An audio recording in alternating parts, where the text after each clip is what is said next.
Exoneration, part 3 of the Daniel Coleman'S story. If you haven't looked at part 2 and part 1, I would advise you to go back and look at it so you can catch yourself up. Road to Exoneration is just a bunch of people, a bunch of regular individuals that come together and try to solve a case on our own without a bunch of money, because if the person had a bunch of money, they probably wouldn't be in jail. So we try to look at people that we feel as though might be wrongfully convicted, put our minds together, put our resources together in order to help them out and see what we got. So this week we're on chapter 3 of the Daniel Coleman story. We move into the police report. So in the actual stop, so at part 2 we looked at Daniel Coleman's side. Part 1 we looked at the officer side. Being in law enforcement, I have to say that a lot of things match up. The time of day that it was, 5:30 in the morning, it's not a lot of people walking around at that time. The fact that he was a black male who would have been tall compared to the victim and was wearing white shoes at the time, I probably would have stopped him too, just to investigate and see what was going on, because that is a pretty, that's a rough crime, a kidnapping and assault. So I think the officer did things right initially, and I think that's a good thing that he did things right, because usually when you see things going right on paperwork, eventually the facts will add up. Eventually the truth will come out. So I'm looking at the police report. I'll show it to you a little bit. But if you look at that top paragraph, it's one thing I found on the 6th page. It says, at 6:02 a.m., NPD, which stands for Newark Police Department, received a report that a 78-year-old woman, a white female, was beaten and raped at 330 East Main Street. 330 East Main Street. So in looking at this police report, that's the first thing I said to myself is, well, he was arrested for abducting someone or kidnapping someone.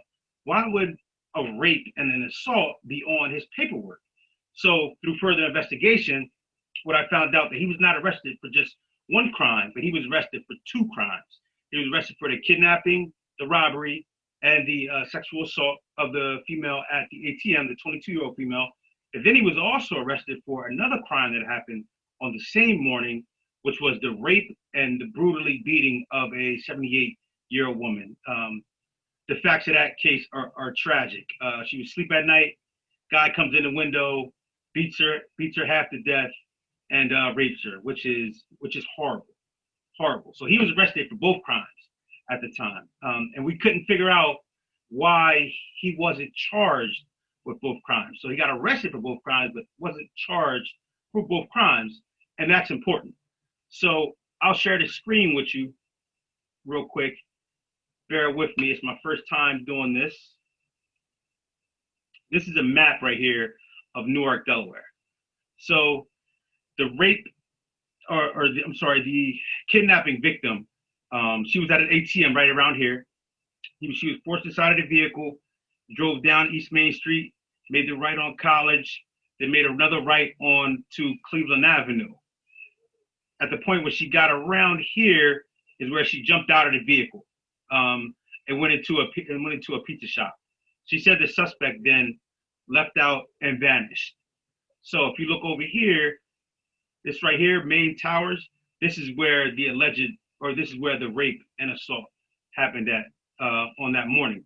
Now, I also mapped out Daniel Coleman's path from his the place that he was living at the time and his workplace. So if you look here, it says 16 minutes. So he said 15 minutes was the amount of time that it would take him to go to work. It actually took 16 minutes. So pretty on point there as far as when that happened. Now, when did the Main Towers rape happen? There was a woman that called police at 4:50 in the morning, which would have been after the kidnapping happened and after he vanished, after she jumped out of the vehicle.